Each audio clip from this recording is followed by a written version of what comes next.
Hey, what's up? Welcome to the Jungle Brothers podcast. Joey here and Paulie. What's up? Today we're talking about the 6 immutable laws of gym leadership. Now, we've done a couple of episodes talking about the leadership piece and why we believe that a great coach is in fact a great leader. If you haven't heard those other eps, strongly encourage you to go check them out after you catch this one. Now, before we jump into the episode, today's show is sponsored by Panavore. It is our preferred coffee store here in Sydney. The greatest coffee. They use Mecca beans and they provide the coffee that we're drinking on the show. We didn't have filter papers today, so we couldn't actually fucking make the coffee and drink damn it. it. But we will drink it next week. Anyway, if you're in Sydney and you come visit the gym, go visit Panavore, get a coffee, get a Joey sandwich. You will not be disappointed. Let's jump into the app.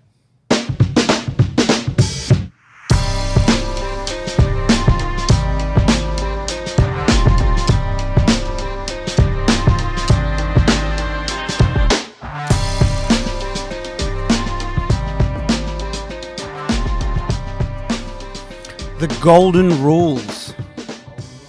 Bloody hell. Tell me about them. Immutable. These laws cannot be disputed. Now, I'm not sure exactly what Simon Sinek's 6 golden rules are. You know Simon Sinek? I know the guy. Start with why? Yeah, I don't really know his background, but he's always existed in my algorithm. Yeah, he's great. Yeah, it all came from that TED Talk, Start With Why. And then he wrote, I think then he wrote the book, or maybe vice versa. Yes. But yeah, he's always putting stuff out about this. But he's big on leadership, speaking, communicating, you know, the whole piece. And yeah, I guess I take a lot of inspo from that guy.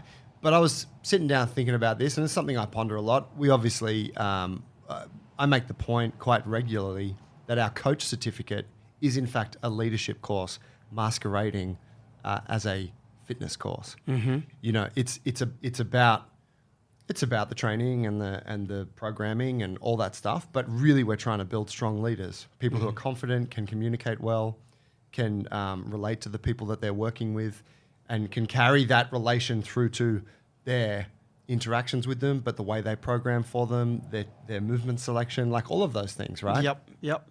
So it got me thinking, yeah, like what are the things here? And I thought, what a timely discussion for us here in the new studio now, today, to kind of go through a distilled version of what these key things are. So, you know, if you're a gym owner or if you're a coach or an aspiring coach or even just a small business owner and you would like to be a better leader, then I hope that you can take something from this. Booyah. Okay, man. Well, you've got the list. Let's hear it. I didn't get them tattooed on my fucking bicep yet, so I still got to read them from my phone. I know someone who can do that for you. Who you got? Beth. She's our resident tattoo artist. Yeah, she is. Fuck, everyone's got one, hey? First is listen more than you talk. Now, let me explain. I strongly believe that there is an epidemic condition within our culture where people talk way too much. And it is driven by some kind of desire to just fill the fucking space constantly. It blows me away. Not everyone, all right? Of course, there's people that just don't talk, that you're like, fuck, that person never says anything. But it blows me away how often I'm in a social setting where some people are just dominating the thing. And they're dominating it with absolute dribble. That, you know, I apologize if you're hearing this and realizing that this is you. But you're welcome because you needed to hear it. And when you're in a position of leadership, i.e. you are the manager of the gym or an owner of the gym or you're the coach running the class, right? You're in a role where it's necessary for you to talk and, you know, talk to people and tell them stuff, prescribe things to them. But we cannot let this role of being a coach get confused with just talking all the time for the fucking sake of it. And something that I notice with the people that I admire the most is that they spend a lot of time listening. You got views on this? I thought I'd just let you talk. I like that. That's a fucking alpha play right there. Because I'm the real leader I'll here. fucking buy it. Just 10x it. No, absolutely. I mean, you can't learn anything if you're always talking. So, part of that is, I think in your message is, being succinct with what you're saying and knowing that silence can sometimes be more impactful. But also the idea of like, if you're talking less, you're learning more, you're gathering more from other people. I think that's a solid rule, absolutely, for leaders.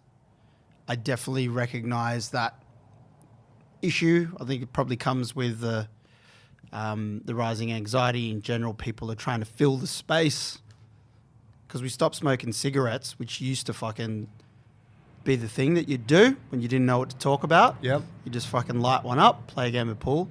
Now it's like just blah, blah, blah. Yeah. All the time. Or like fucking scroll around on your phone. Scroll around your phone. Have you seen this? Smoking a cigarette was so much cooler, wasn't it, in comparison to being hunched I know. with this little illuminated Fucking oath it was. square in front of your face. I know. These kids will never know how cool we were. They won't fucking know. We went to a gig on Friday night, went to see Ben Boma. Oh, how was that? It was pretty good. Yeah, I really like his older stuff. He played mostly that, which was cool. He played some of the newer stuff, which I'm not super fond of. But he's a German DJ for those who don't know. And they had this cool like big screen behind him, and then like a couple of cameras like up on the table looking up at him, and like as he's doing his thing, they're like cutting clips behind. And he was smoking a cigarette, and I was like, "That's so cool." Nish was like, "That's so German," but like it seems so classic to just see this person making music, smoking a cigarette. It's very novel. But yeah, you learn more when you don't speak all the time, but primarily and this comes straight from Stephen Covey, who wrote the famous self-development book, The 7 Habits of Highly Effective People.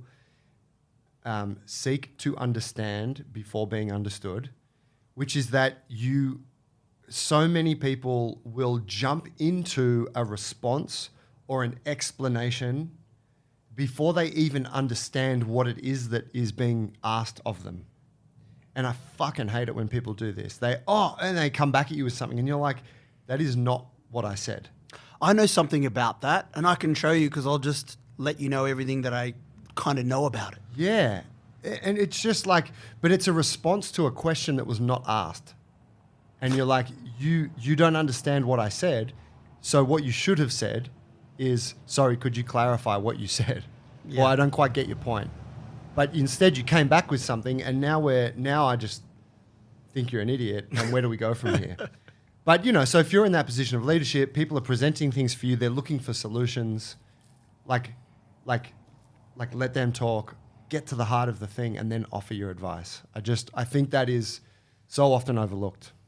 Yeah, before you move on, I think from that consultation point of view, and every exchange, often when you're in the leadership position, is a little bit of a consult because they are looking for something from you. You've got to listen because you've got to gather all that information before you go ahead and try and prescribe any sort of advice. So you're getting that well-rounded perspective before you advise.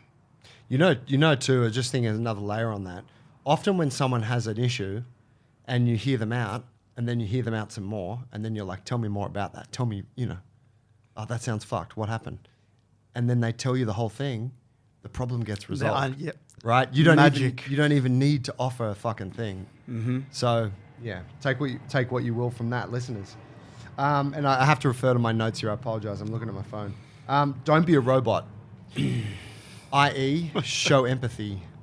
And it's, you are productive, you are busy, you're an efficient person, you've got a lot to move throughout your day, you've got time blocked out for different things, you're coaching, running the gym, doing your emails, social, whatever you're doing. But people want to interact with a human. And often, and I've been guilty of this myself for a long time, you know this, Paul, you've called me out on this, of just being of just being a robot when it comes to actual human interactions. So someone asks something from you and you're like, oh yeah, let's book that in, or later, or basically just failing to recognize that maybe what the best thing to do right now, just be that, give that person 2 minutes of your presence everyone feels good. Yep. Versus like trying to pigeonhole it to somewhere else. But similarly, like people are sharing like real problems with you, real things that matter to them. And it can be very easy to just want to offer a solution and not actually attempt to feel what that person feels. And you won't always be able to. Empathy, in its truest form is not always easy to muster, but you got to try. Yep. Yeah, I think that's a good point, because also leadership is built on trust as well. So, you have to connect. It comes down to that human connection, and if they're to follow you, they need to trust you. And how can they trust you if that rapport is not built and that you can't have a human connection with them? So yeah, even if you're doing the thing that they say they need to mimic, like they're not going to follow you into the fire when it gets really hot if you haven't built a strong bond with them. Yeah, it's exactly right. It comes down to that rapport piece, doesn't it? And that bond with folks. Yeah. Third point, you got to have ruthless honesty. Now, this honesty piece extends to your obligation to be honest with others. In a leadership sense, you have to tell people the truth, be it feedback on something that they could be doing better, whether that's a coworker or someone in the gym that you're coaching, right? Giving them technical instruction. Here's how to improve this. You have to have enough empathy to be able to deliver that in the appropriate manner, of course, depending on the person. But the honesty also extends to yourself.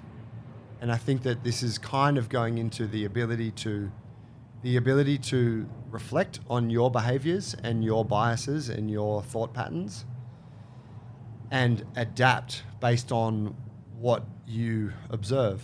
You might observe things that you could have done, like an exchange with somebody where, I could really improve that.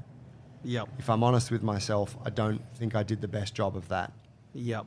Well, I think obligation as a great leader is to address that and try and improve it as you go forward. Yeah, you kind of surprised me a bit there with the second half of what you're talking about. Like, obviously, with other people, to be honest, but then, being honest with yourself, some fucking true wisdom. And that's probably the harder thing to understand and to practice yourself or build into a bit of a practice. What I'm learning at uni is they call it a reflective practice in health, which is taking time to look at what you've done and reflect on it, write shit out, try and improve, etc. But that's a big part, because I think the first part of being honest with other people is kind of where my head went to straight away, and that's a bit more obvious. But to that though, I was very slow to learn this one, going really to leadership through coaching. I'm a nice guy, and it took me some time. And I think a lot of coaches have this at the beginning, where you're trying to give your clients a really good time and you want to be the nice guy all the time, but then coming to realize that really I'm there to develop them, and what often is needed is hard truths and truth. In every aspect of the training or the lifestyle habits, often you just need to really talk to them very directly. So I learnt that lesson pretty early, but didn't embody it. It took me time over the years to embody that kind of edge. I honestly think that that's one of the best things that's come out of me starting to coach those years back, is just the ability to tell people the truth and kind of break that mold that I had in myself. And you remember me back then. Like now, it's amazing. It's actually better relationships with people, and just the whole world. It's a really cool thing to be able to do. And I think, you get respect from your peers, your family a lot more when you're way more honest with them. It seems so simple, but it really did change my life. So, clarify for us, what was it that was stopping you from telling the truth back then? Probably it's just some sort of psychological thing, for always being a people pleaser, being a people pleaser, whatever, that identity around being a fun person, you know, being able to keep that energy and vibe going. Building rapport has never been too much of an issue with me ever, although I think that I've gotten much better at doing it very quickly. But I think it really comes from that people pleaser and, not wanting confrontation. But actually, the way I see it now is it's not necessarily confronting in the sense that we're about to have an argument. It is a little bit confronting potentially because you're talking to someone and then you might stop them there in their tracks. But there's no malicious intent in it at all. It's coming from the right place. And if you've got the rapport and with them and the way that you deliver it is good, like it just makes your relationship a lot better and deeper straight away when you're that person. Fuck, that's so cool. Oh, yeah. So big one. Yeah, it does. And that's not to say that there's not a space for, like, you don't always have to be the person that's kicking hard truths at everyone all the time. Yeah. Is it? Yeah. Like, there's a place for small talk and like, oh, yeah, great job, whatever. But yeah, I think back to influential exchanges with people and like deep exchanges where you like, wow, I enjoy speaking with that person. Like I get a lot speaking with them. And it's usually when you get to the heart of things and someone is giving you, they're giving you their honest response. Yep. And you're like, fuck, this is like boom, boom, boom, They're the best convos. Yeah. Yeah. Especially if there's something that you disagree on, that you're both good to disagree on and to like stay in, right? But yeah, in this superficial level of communication we have with a lot of people, disagreement is looked down upon. Yeah. And so that's where I think we all have a bit of that people pleaser inside of us, don't we? Where it's like, someone just asked me how my day was. I'm not actually going to tell them that it's, Totally. Oh, it's great. Yeah. How about yours? Yeah, also great. Yeah, there's a time and place. You can't be like, sometimes you'll cover those things up just to fucking get through the day. Like, keep your day moving forward. But I love those conversations. So I have a lot of love for that kind of realization that came, a lot of help from you guys at the beginning, for sure. But the second half you said was really fucking where your own personal development really like doubles down 10x's, bitch. Oh, yeah. Which is, that honesty back with yourself, which is, no one can be more honest with yourself than yourself, right? Because you kind of know what's going on in your own head, whereas no one else does. Yeah. But that's a superpower. To that point as well, it's sometimes hard to assess yourself, but this is where other people can help. Yeah. Feedback, whatever, that sort of thing. Fuck yeah. Fourth point, know how to fire people up. Now, in the training context, it's like your mind might drift towards an F-45 type setting or the cheerleader kind of fire up. That's not really what I'm getting at. I'm getting at, and Tiora's a master of this. You need to know what it is that the person wants and values so that you can then link that to the mission you're trying to achieve. Right? So the leader's job is to lead, and that means you're trying to empower people to help you on this mission to achieve something. And just because I want to do it is not really the best way to motivate somebody. But finding the thing that fires that person up, that lights them up to embark on this mission with you is paramount to the mission getting done. And so knowing how to do that, right, which that is then encompassing like, well, what is it that drives, like, what does Paul want? What drives Paul? Okay, well, how do I communicate to Paul that the thing that he wants is connected to this thing that we are trying to achieve? Yep. Right? But it could simmer back to, we're doing hang power cleans 5x3 at 85% tonight for 3 sets. And Mary, who's never done any weightlifting before, is here in class, and I want to try and get Mary to buy into these cleans we're doing right now. I can't give Mary the science. Like, she doesn't want to know about like Russian strength training. I need to find a way to make this relatable to her. Well, why is Mary here? Oh, she wants to get a bit stronger. She hasn't had a good experience with the gym and, blah, blah, blah. Yep. So, so finding a way to make it relatable so that that person can be empowered to do the thing. Yes. When you spoke about it, I was thinking straight away with this point about leadership and staff. That's where my mind has been going. But absolutely, like it's very similar but different. Just being a coach directly with a member or a client or something like that. But yeah, similar rules apply.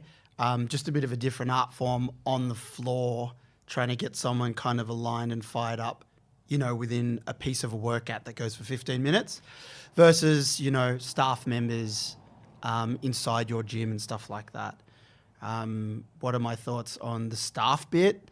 Well, you kind of got more time to work with them, usually work in a deeper relationship with them, and it's tied together with business and stuff, but it's very similar. You're kind of trying to find what fires them up, and I translate that as what are their values in life, as well as what their needs and hopes are as well, and trying to basically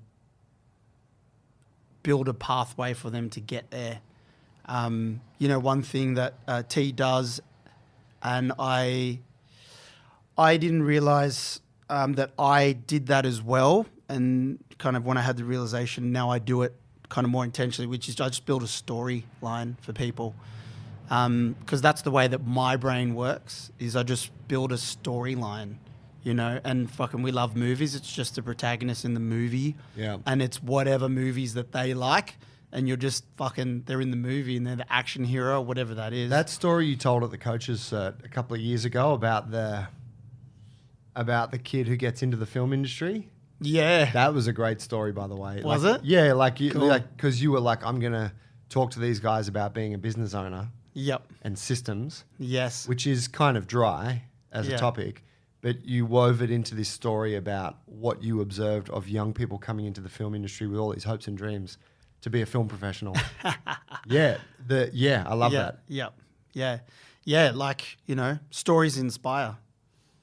For sure. Yeah, story. I mean, that's if we go to the John Marsh sort of narrative, it's all stories, right? All storytelling, and it really is. It's something I would love to be able to master better. Yeah, me too. Point number 5 here is to uphold the standard. Now, let me qualify this. I was trying to paint these laws in a non-corporate kind of way. I wanted them to come across cool, and I hope I've done that. But upholding the standard... That was so uncool. Yeah, cool. Upholding the standard is like setting the example, right? The standard is, this is how we do things here. And then upholding that is fucking doing it all the time, is you never dropping the ball on that, is you always showing up in the exact same way that you expect others to show up, right? Whatever, being on time, being sharp with your communication, presenting well, being organized, with your meetings, checking in with things prior to the day of whatever, communicating well with the staff or with the members, it's having your shit organized and done, if that's what you expect from them. Yeah, 100%. It's okay, right? If your standard is kind of a bit sloppy, right? Like take T, right? Terrible with time management. Late, like consistently late. Has no problem if you're late. So the standard is low. Like the bar's here, guys. So I'm fine if you show up 20 minutes. Yeah. So arguably no problems there. But I obviously don't think that's an efficient way to run an organization. It's living the thing that you expect of others. And I think that, we talked about, say in the beginning, like the rapport piece and building connection with people. And that goes a really long way to building rapport with people and having them respect you. Because the classic model of like business hierarchy is that I'm the boss and I can kind of do whatever I want and you just do what I say. I think I love everything that you said. When something I was thinking about was setting the standard, I think, is way more important than being the inspirational leader in many ways. Because you're on your own journey to get somewhere as well. And, you know, we've all, well, not all of us, like you might have gotten caught up, especially in fitness as a coach, with people who look up to you, pretending that you're already there at the pinnacle, or you're that person that you're aspiring to be, but kind of getting caught up in making everyone think that you are that person. And then somewhere along the line, it kind of breaks you down a little bit because you've overreached, you know, the kind of identity that you've built. And I guess holding the standard is more like we're all in this thing and we're all reaching a goal. It's how you're approaching it, how you're going day in, day out to get to where you want to go. And that's kind of more important, you know what I mean? It's the habits, it's the daily grind, it's the consistency. I think that's just fucking super important. So you don't have to be the hero that's fucking achieved it all to be a leader. No fucking way. It's just how you carry yourself through every day. Last point, seek accountability, hold others accountable. I wanted to get rid of the word accountable because it's one of those words. But accountability moreover. The accountability piece is being open to others telling you when you fucked up. It's open. You're being open to others telling you that you didn't meet the standard or you failed to meet expectations. You said you were going to deliver on this thing, Paul, and you didn't. Or, you know, you keep showing up late for this thing, or, you know, the programming's always in late or whatever. Or, you know, or like, hey, bro, I feel like fucking when I talk to you, you're barely listening. Lately, you're just kind of coming at me with some templated response. There is so much that hinges on your ability to be able to hear that and like take it for what it is and like separate your ego from that kind of information that someone's giving you and going, okay, I appreciate you telling me that. It's going to hurt a little bit, but fuck, okay, let me work with that, right? It's not to say that you have to believe all of it, but it's for you to accept it, acknowledge that information, go, all right, let me ponder that. Because, yeah, maybe so-and-so's right. Maybe they're telling me something. Maybe I've got a blind spot right now. It's the feedback piece, right? The accountability. We, like, as coaches or managers, we hold people ruthlessly accountable. That's your job. You tell them to, hey, when are you showing up again next? You told me you were coming in 3 times this week. What's going on? You know, come on, man, we're going to go a little bit heavier tonight on this, deeper on the squat. Like, you're constantly setting a bar for people and then like, why didn't you do that? I need you to do that. Yes. But it's so easy for us to really, to just not have that come our way ever. Because you might be the leader in your gym. You might be the top dog in your gym, you know. So I think it's a really good point. I'll tell you a story. Last week I trained. We did sparring, whatever, on a Thursday. I left my gym bag down at the bottom shelf, like the big one with the fucking shin pads, and I had my wraps on the top of it, messy, because I pulled them off and they were a bit sweaty, left them on the top. Anyway, forgot my bag, came back the next day, and it wasn't until the afternoon that I realized that it was still there. It sat there for 24 hours. And I was like fucking embarrassed. I was like, oh, fuck. I hope, you know, no one saw it. Took up a bunch of real estate. And yeah, it was just really messy. Like, I didn't even, like, attempt to put it, like, kind of tidy away because I intended to come and take it. Yeah. You know?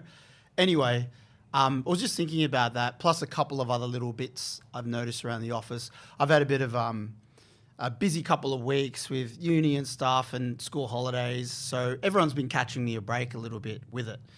So I was thinking about that, and they've just been too nice to me lately. So in the meeting yesterday, I brought it up, you know, as a bit of self-feedback, because also just been reflecting on that thing that you're saying is like when you are the boss or something, or, you know, it just, I feel like people give you a break too much.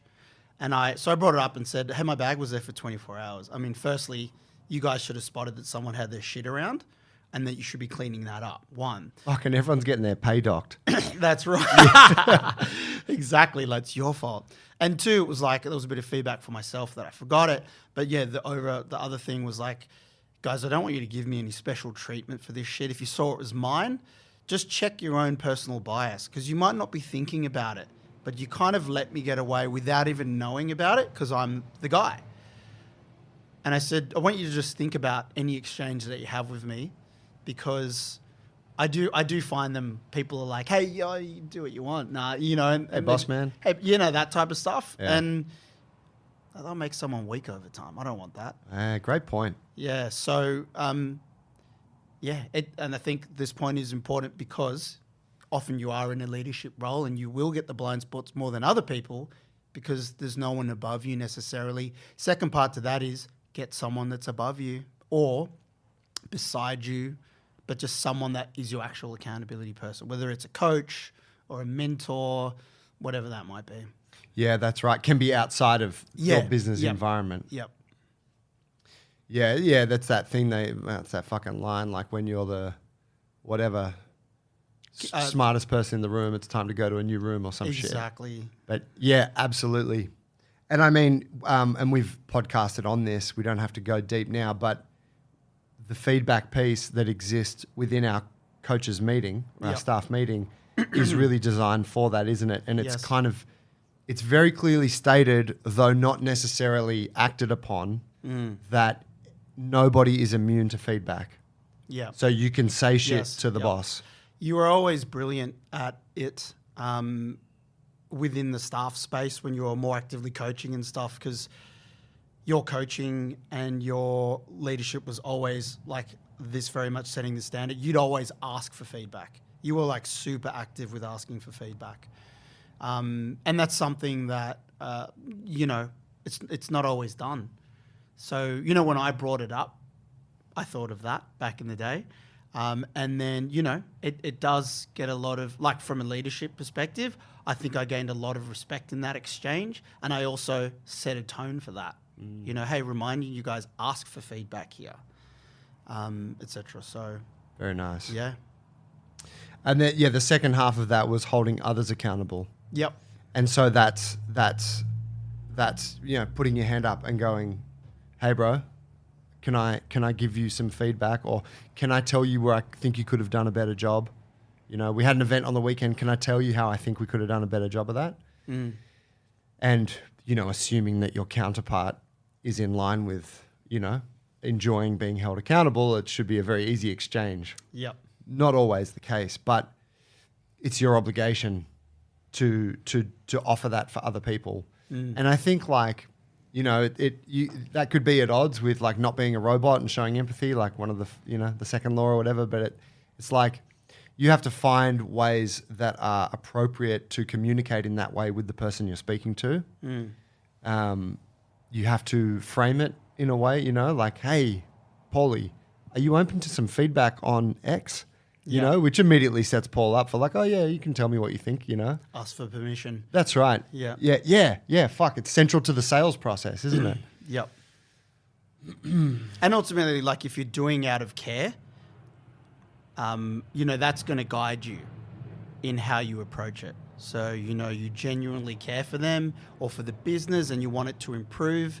If that is where you're coming from, it's hard to completely fuck it up. But when you're trying to just fucking big dick them and flex a little bit, that's not what we're looking for. Yeah, that's right. That would shine through, you would expect. Yeah. Hey, there it is. There's our 6 laws of gym leadership. If you think we've missed any, would love to hear about it. If you're watching this on YouTube or whatever, you can throw it in the comments, or just hit us up on Instagram at JBJoey or at JBPaulie. Would love to hear that. We could probably do a part 2 on this down the track. And if you enjoyed the episode, do us a favor, share it with a friend, pass it on. Helps to get the word out there, which helps support the show. We appreciate you. Peace.